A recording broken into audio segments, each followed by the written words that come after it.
So we are joined once again from the Dallas Fort Worth Metroplex by my guy, Frankie Pitts, IT specialist there with 33 Technologies, Army veteran. We thank you so much for joining us today. We've got a room full here with us at Velma Jackson High School. This is for all of our students in Madison County schools and our computer science engineering classes and our YouTube channel. So thank you once again for joining us all the way from Texas. Yeah, it's a pleasure, man. I love giving out the information that I didn't have. So anything that I can do to help. Uh, Man, tell me about it. Absolutely. But just to give everybody a little background, you are from New Orleans, Yeah. and you did not do the traditional college route. And we're gonna talk about this. You went and joined the Army. So talk about because people are like Army, and they don't think that translates into the tech world. So just give us a little bit about your background. So yeah, I did actually go to college first. I went to Grambling State right there in Louisiana, but it just wasn't for me at the time. I didn't want to go back home. Going back home always doesn't pan out like you always assume it does. So one of my friends, we were like, "Hey man, you want to join the Army? Let's give it a shot. It'll give us some discipline. It'll give us some money because we were broke college students, and then it'll give us a chance to travel the world for free." So yeah, we took that and then ended up overseas immediately. But that wasn't the point of it, man. We just took it and just tried something. Ended up living in Germany for 3 years. I went all over the world, man. It was an amazing time, amazing trip. But yeah, it's not always a bad thing to join the military. You get a lot of free stuff that you don't really understand until you get older, and then a lot of things you need. So, I mean, I get healthcare for the rest of my life. I don't have to worry about one of the most important parts of getting older, the healthcare. So, and then contract, I mean, it doesn't matter. But regardless of that, you get a lot of benefits of joining the military, and you got to utilize them. If you utilize them the correct way, you get so much free stuff. It's ridiculous. Absolutely. And I think, we really push military experience and at least at our school, and I know we have great JROTC instructors at all of our schools as well. But for our ICT and computer science engineering teachers, I think it's important to realize that right now, any branch of the military is where you can really get this technical training, these cybersecurity training, information systems, IT, hardware, software, you name it, networking, and you that can translate into a very lucrative civilian job because the problem is these kids watch the movies and they think all the military is let's blow stuff up, jump out of airplanes, kick down doors, and shoot a bunch of rocket launchers. Now, if Yeah, you want to do all that, the military can find a place for you. yeah, But the intelligence and technology side of the military has never been greater, and it's only going to continue to grow. yeah. It's just too many opportunities. You can leverage so much from the military experience. Not even just the job that you take, but the leadership, the opportunities to be in leadership positions, and being able to lead teams and organize and all of these different things that you can do. It's endless if you use the military right. If you use it, if you want to go to school, man, use the military to go to school. You don't have to go active duty to get college benefits, but it's man, you can get ROTC scholarships. A lot of people don't understand that school is extremely expensive.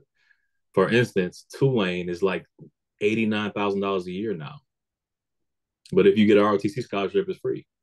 I mean, they pay for everything. So there's a lot of stuff. I mean, Tulane is more expensive than Harvard now. So it just gives you an idea of how much college costs now, and then how much I don't have to pay for it. So um, it's just endless possibilities that you can do with it, but you got to utilize it right. And then the technical training that you get in the military, definitely job specific training, intel that translates to six-figure jobs, anything in cybersecurity, as long as you get to a certain point, can translate to six-figure jobs. It just depends on what you want to do, but it's a lot of money and a lot of money in leveraging that experience.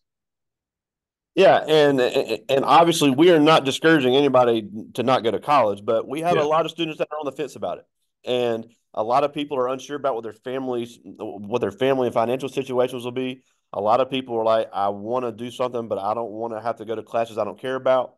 So college is in the books and on the path for a lot of students, but a lot of people it isn't. And even when you go to college, you mentioned ROTC. Jackson State has a great ROTC program, as does Mississippi State and Ole Miss. So that's two great in-state schools here, or three great in-state schools here that do a great job with ROTC and can translate that into military careers. Now, when now talk about the certifications you got while you were in the Army, because that's a lot of things that I think people don't know as far as tech that is pretty much exclusive to the military. Yeah. So any type of certification in tech, I mean, they have the gambit of CompTIA. Everybody heard the CompTIA certifications. They're not really required for the private sector, but for anything with DoD related, which is the Department of Defense. So there's almost any government job requires some sort of CompTIA certification. And you get all of those for free in the military. Even if you have to pay for it, if the funding not available, they'll still reimburse you. So you get your money back no matter what. And then the experience that you can gain from getting these certifications, or the knowledge you can gain, you could jump into almost any career if you leverage it right. But you got to be the type of person to kind of put yourself out there. The corporate market in America is crazy, but it's nothing that you can't do. So it's once you learn people, you'll understand exactly how corporate works. And the military is identical to how corporate is, and people don't understand that the same structure, the same egos, the same everything you deal with in the military is the exact same thing on the corporate side. It's no different. So no matter what you do, you're gonna deal with the same type of people. So you might as well get paid for it. You get all this free stuff for it. Now, I know you're with a company now called 33 Technologies in Dallas. So talk a little bit about what you do there and what type of skills you would need. So 32 Tech is my company. So I do consulting. I do consulting and mentoring. So um, I essentially so I started the company because I can do what they call corp to corp, which is C to C on regular jobs where I can go find contracts to work locally if I want to, or worldwide. It doesn't matter because I work remote. And then I could present my profile to them, and then they'll choose me to do a job. Um, but my day to day job, I work for a company called Stratascale.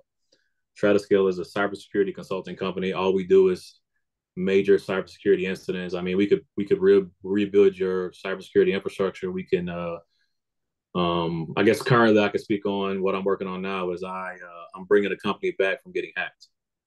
They got ransomware, and it was $100 million incident. And I'm in charge of the program, leading them back from the incident. So that's a complete review of all of their cybersecurity infrastructure. It's just a lot, but it's. I mean, I taught myself this in 3 years. I taught myself how to do Wow. all of this stuff in 3 years. So I'm telling you, it's not it's not hard if you take the time to learn it. Yeah, and when it comes to cybersecurity, that is a field that is not going away, especially with the ever growing of the financial industry, with more and more security needed in Department of Defense, with all of these databases with customer information, also in hospitals with all type of patient and prescription information. So, what are some things that are going to be needed in cybersecurity in the coming years as these kids are starting to learn code? They're starting to learn code. They're starting to learn basic IT skills. So, what are some things that they can start learning now to translate into great careers in this field? I know a lot of people focus on code, but coding is not really cybersecurity. So coding is software development, which is fine. I mean, if you want to be a software developer, do what you want to do. I'm not coding, but I do what governance, risk, and compliance. That's what I do. So essentially, we come in and tell companies what they should be doing, what they're doing wrong, and how can we fix it, and then how can they manage the risk that they already like. Financial industry is always going to have risk. It doesn't matter. It's just how they operate. It's how people use the systems. It doesn't matter. So we can help them either mitigate risk or tell them how to handle certain risks. We can prep them for certain incidents that always happen. So like one project I'm working on, we sitting down with all the executives, the CEO of a company, and we're doing a tabletop exercise. So essentially, we're just giving them scenarios to what could possibly happen, and then walking them through what they should do in response. So I mean, there's multiple avenues where you can come in and just be effective. I met a guy. He does ransomware negotiations. So that means every time somebody gets hacked, they call him and he negotiates with the people that hacked.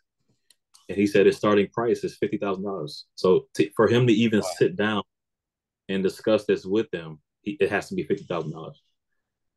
I mean, you're not going to learn this stuff overnight, but there are certain niches in cybersecurity that just can't be matched, and it's not going anywhere. But I focus on governance, risk, and compliance because every company needs some type of structure that's going to help them with the ever-changing field. I mean, there's so much going on in cybersecurity. So many people getting hacked. There's so many data leaks. Every time there's a data leak, somebody has to come in and fix it. There's just not like you might hear about it, but they just spent $10 million fixing it because they have to. They're required. So it's a lot of man. It's so many niches that you can pick up. There's a guy that just does social engineering that I met. So that means he just walks around and listens to conversations and takes notes. So if he meets you at a bar, he'll talk to you and find out where your room is, and then order food and drinks to your room, and then charge you, get you charged for it, and then come to you the next day and say, "This is why I did this to you." He'll give you the money back, obviously, but he say, "This is why I did this to you because you talk too much and you talk too freely." I mean, it's a lot of stuff that you can learn in this field. It's a lot of niches that you don't really hear about, but it's money in it. All right, so and you talk, and obviously you work remote, and hear a lot of kids say, "I want to work remote." Well, you got to have the skills to work remote. But in the company that you're with, what are the different varieties of educational backgrounds? Because you had a military background. I know you got degrees after you went to the military, but what are some of the different backgrounds that are needed in this field? Because obviously, we've mentioned a few of them. To be honest, Stratoscale is one of the unique companies that most of the personnel is military. They're prior military, so most of them don't have the degrees. A lot of them are self-taught. Some degrees have nothing to do with tech. They just kind of pivoted into it because they learned about it and they dug into it. There's one guy I met. He created his own platform, and then the company that he works for now bought out the platform. They bought out the platform, paid him millions of dollars for it, and then they hired him to implement it into their company. So they signed him to maybe a 3-4 year contract to where he just gets paid 300K to just sit there and make sure they're using his tool right. So I Wow. mean, yeah, like it's a lot of stuff that I have realized that it doesn't take much. You gotta have some direction, and you gotta have some motivation, obviously, and you could figure out something that somebody like it. You don't have to reinvent the wheel. Just find out what people Now, need. There's a gap. now, you just mentioned something a minute ago, and I know that I can speak for all the other teachers that'll see this later. And you talked about how people come in and present, how you go in and you present to companies. So the tech skills are important. You know, military experience is important. College degrees are important. But how important are those people skills when it comes to communication? This generation is so eat up with TikTok and their Yeah, phones. It's like they've forgotten how to talk to people. And if you're going to be successful in business, if you're going to be successful in any type of industry, because let's say you're a cybersecurity professional and you got to come in and present to someone what's wrong with their system. They may not be a tech expert. You've got to be able to communicate and present it in layman's terms because if they're going to pay you a lot of money, you better look like you know what you're talking about. yeah, So how important are those verbal communication skills when it comes to even the tech field? man. Tech is. I mean, so it's crazy. So most engineers, they're good at being engineers. They're not good at talking. So I'm the person that comes in and translate the technical documentation into just talking regular. So that's literally what I'm good at. But that is one of the most important things that most people can't do, man. They get so scared, they get nervous, they just don't. They don't really know what to say. They don't rehearse it. They don't practice enough. Like it is an easy just being able to articulate yourself in meetings, clear and concise, asking questions. Like I am never above asking questions if I don't understand something. But I like to break it down and keep it as simple as possible. So like if it's numbers, then I break that down as simple as possible. Most CEOs and owners of companies, they don't want to know what happened. They just want to know the end result. Like how much money do I owe or how much money do I have to spend? That's all they care about. I don't have to go into we had to build 25, whatever. It doesn't matter. They just want to know how much money they got to spend. So if you can do that properly, building relationships, be able to talk to people, understand people, because just because I'm from New Orleans, I don't expect everybody that I meet to act like they're from New Orleans. They don't know what that means. They don't know how we act. They don't care, and it's not their position to care. So I work with people all over the world. I got teams in Australia, India, Russia, Ukraine. It doesn't matter, but I can get on the call and laugh and joke with them because I know how to talk to people from all over the world. And the military specifically gives you that skill. If you just let yourself go and like, you ain't got to do 20 years. I'm not telling people to do 20 years. Do three. If you can do 3 years in the military, you can get some life experience, which is the most important part. You need life experience to be able to talk to people all over the world. Um, it'll it'll take you a long way. Absolutely, and I'm glad you mentioned that because that's a great segue to what I want to talk about next before I get to the students' questions. Is that obviously there's every field lately has been doing a concerted effort to get more diversified, and tech is no exception. We do not see a lot of black men in tech. We don't see a lot of black people in tech. But Yeah. we have a lot of students that in our district that are English as a second language. We have some children of immigrants. So there's a big need for all of them to get involved in this because you just said this is a worldwide industry that needs people of all backgrounds to get involved in. So how can these kids that may say, "Look, I don't really see anybody that looks like me doing this," um, why should they be encouraged and pushed to try to get into this field? I would say that they worry about the wrong stuff. So I wouldn't even focus on who I see in front of me. I will focus on what I'm doing for my life and how it can impact others. So how I look at it is, I mean, if you ask me a question, I don't care what color you are. If you ask me a question and I know the answer, I'm gonna give you the answer. Um, so you got to look at it from that angle. I mean, everybody's not. You can't approach it as everybody's out to get you. Otherwise, it'll seem like it, and you'll get down. Um, so you got to approach it as, hey, man, I can do this too. I mean, there's no excuse for me not to be able to do it. I mean, you got people that can barely speak English presenting in calls, and you're like, why can't I do the same thing? Like there is no excuse for you not to be. I mean, it's gonna take practice. It's gonna take years. You're not gonna. A lot of people don't have the patience to do it, which is a big thing. Tech takes patience because you have to learn different steps to it. There's steps to knowledge and there's levels to knowledge. I mean, it, there's a lot to it. So if you have the patience to learn the information, you're an expert. I don't care what you say. You got to approach it as you're an expert. You got to walk in the room as you're an expert because they're looking to you because they hired you for this. That means you know what you're doing already. You pass the interview stage. You know what you're doing. You got to own up to what you're doing. So what I like to do is in the beginning I like to ask a lot of questions, like I said, but once I get to a certain point, I'm leading the meetings. Is it? I'm leading the meetings. I'm leading the conversation. I'm leading the project from start to finish, or whatever I'm working on from start to finish, and that's how it's supposed to be, and that's how I believe it's supposed to be. So that's how I approach it. So everybody needs to, if you can look at it that way, look at it as stepping stone. Start somewhere. If you can start somewhere, man, you the sky's the limit. Honestly, I done met too many people that just sitting in their house and they made some type of program, and all of a sudden they are the experts on it and they making millions of dollars, and I'm trying to get to that point too. So it's just a lot of stuff you can do with this. If you learn the business, it's corporate, man. You got to learn business. You got to learn how what all of this stuff means. It just takes patience, and you got to be ready for it. That's awesome. Well, I do have some questions from the students, and I love this first one. This is Jada Yeah, Green. She's a senior, and she asked, "Why is cybersecurity treated more as a risk management issue than an IT issue?" because cybersecurity takes IT experience. So a lot of people like to think they can jump straight into cybersecurity, which I mean you can do it. There's multiple avenues of it, but if you don't have background knowledge of systems, so like I did incident response at one point. The only way I could properly do incident response is if I was a network engineer because I have to learn how networks operate before I can learn how to find out what's wrong on it. So I can only see what's wrong once I've seen what was right. So a lot of that experience people don't like to wait for. I mean, and then cybersecurity is all risk management. Everything in cyber, every part of cybersecurity is risk management. That is literally what it's for. So you approach a company and say you can help them manage their risk, like people logging into a computer at a school without the proper credentials is a risk to the school.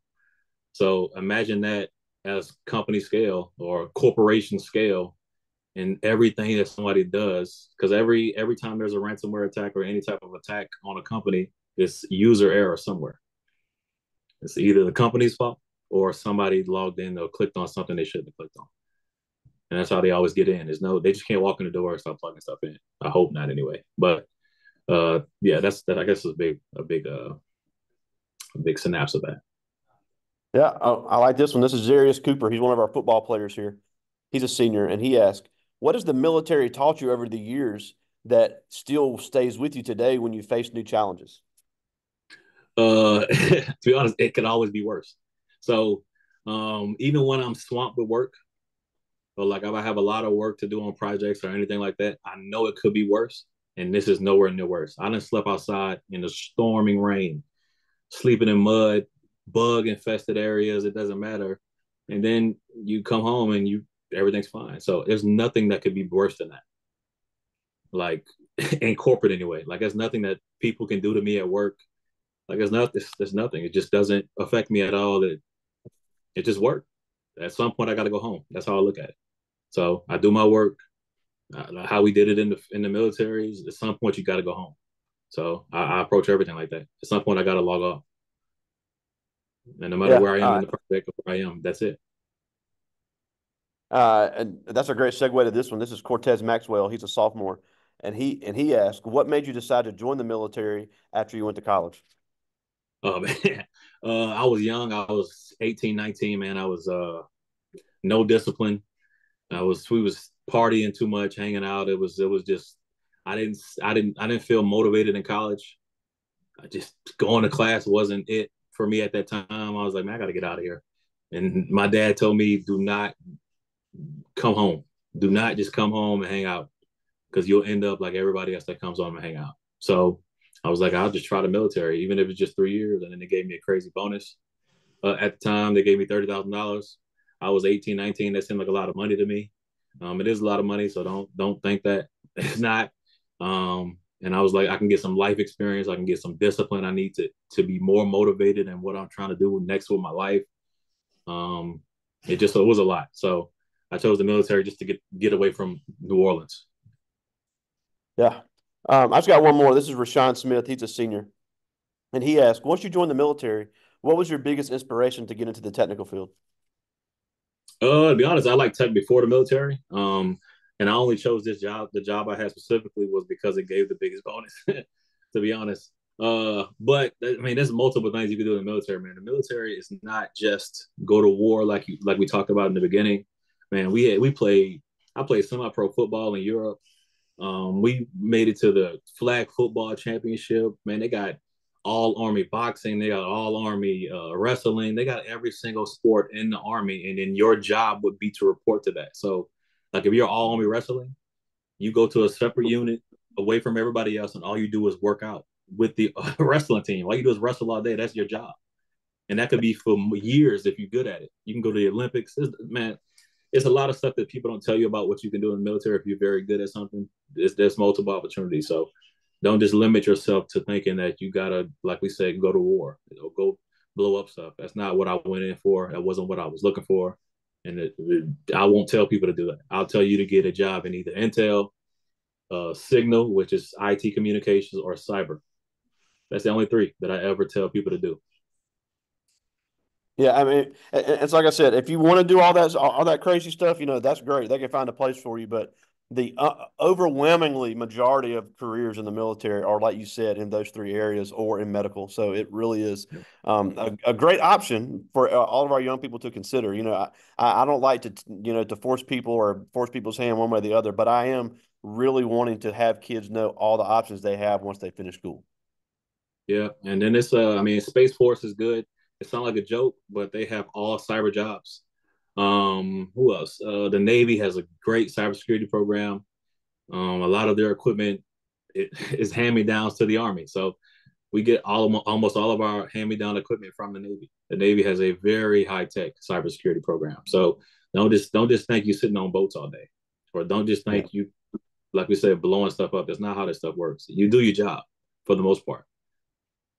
Yeah, and then and we could go on all day about all the technical things that you get to play with, and then companies would give you veteran preference and interviews. They're going to know you have that experience with that high tech equipment. It just really makes you an attractive candidate for these tech jobs once you finish your service. Yeah, but then you possibly get a clearance depending on your job. So you'll get a government clearance. That way you can ask for more money when you can the Wow. opportunities that you can do with this. Like, man, I know a lot of people that work back end for some companies and make $500,000 doing tech stuff. So it's man, it's a lot of money in this if you do it the right way though. You have to do it the right way. There's no rushing. Don't think you're gonna make six figures off the rip, but if you like bunker down and study this stuff, it's so much money in it. And it's not going anywhere.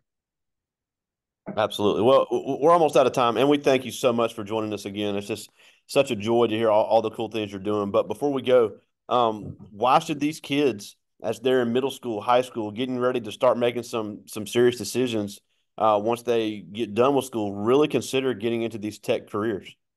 It's so much opportunity and it's forever changing. So the sooner you get into it, the sooner you understand it, the more experience you'll have as soon as you get to a certain point. So you might be 18 with three to 4 years of experience in tech that you can leverage into jobs based off knowledge. There's also a bunch of different internship programs that you can do. There's community colleges that offer training. A big issue in the minority communities is that they don't start soon enough, so they're not innovating. So by the time they get to 25, they're already 10 years behind. Like get in it as soon as possible, and then you'll understand a lot more. Like there's not that's a big problem that I see in the minority communities is they don't have the innovators because they didn't start soon enough. Because a lot of these younger people, man, they be talking about tech stuff. They be in all these robotics. They're hackathon. There's so many different programs that you can do that are free that will give you so much experience. You'll be able to like figure out exactly what you want to do by the time you're 18, 19. You're like, oh yeah, I want to be an engineer. Oh yeah, I want to be an architect. You can go get certified and be a cloud architect in 2 years. And it don't even take that long. It just depends on when you start. So it's a lot. It's up to you, to be honest. It's up to a lot of these kids to just decide, hey, I want to do tech stuff. You ain't got to pick exactly what job you want. Just start doing it, and then you'll figure it out soon enough. I appreciate it. Well, again, we thank you so much for taking some time out of your schedule to be with us today. Frankie Pitts, all the way from Dallas, Texas. Talk to you soon, buddy. Oh yeah, pleasure. Always a pleasure. I see you, buddy.